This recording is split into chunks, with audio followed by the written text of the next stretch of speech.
बढ़ुछि युद्ध यूक्रेन समर्थन रे बाहरुछि नाटो रूसिया को दबाइबा पई काम करुछि नाटो संगठन 2014 परठारु यूक्रेन को सहाय्य करुछि एही संगठन दीर्घ 3 वर्ष हेब रूसिया यूक्रेन युद्ध लागि रहिछि। एही युद्ध रे अनेक लोकंक जीवन जाइछि। तेबे काहेकि लगातार रूसिया यूक्रेन लढुछंती या पछरे कारण कोन रहिछि आसंतु जानिबा।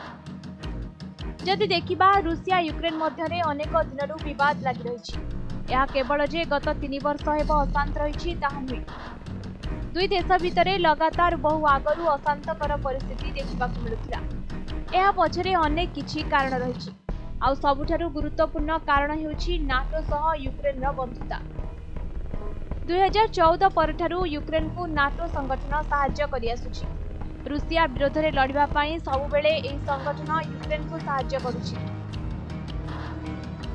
सूचना योग्य जे अमेरिका समेत यूरोपर अधारु अधिक देश नाटोर सदस्यता हासिल कर सारिछन्ति। आउ एबे नाटोरे थिबा समस्त देश रूसिया यूक्रेन युद्ध रे यूक्रेन को ही सहाय्य करुछन्ति। एपरिकी सामरिक अस्त्र शस्त्र मध्य जोगाउछन्ति। ए समस्त देशर उद्देश्य एथिरु स्पष्ट हो जाइछि। तेबे नाटो सदस्यଙ୍କ उपस्थिति रूसिया को यूक्रेन विरोध में जीवा पाई बाध्य करुछि। कारण रूसियार रणनीति को देखिले जना पड़े कि यूक्रेन सह जदि नाटो संपूर्ण भावे हाथ मिलाए तेबे यूक्रेन देशर सीमा रूसिया सह लागि रहिछि। एपरि हेले रूसिया बॉर्डर रे आसी नाटोर सैनिक मुतयन कराजिबे जहाँकि रूसिया पाई एक बड़ विपदर आशंका अटे।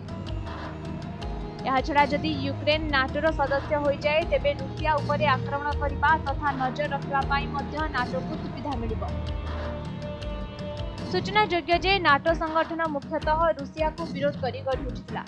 एणे यूक्रेन देश में नाटोर उपस्थिति देखा परे रूसिया यहाकू विरोध करी यूक्रेन उपरे आक्रमण करुछि। ब्यूरो रिपोर्ट समय।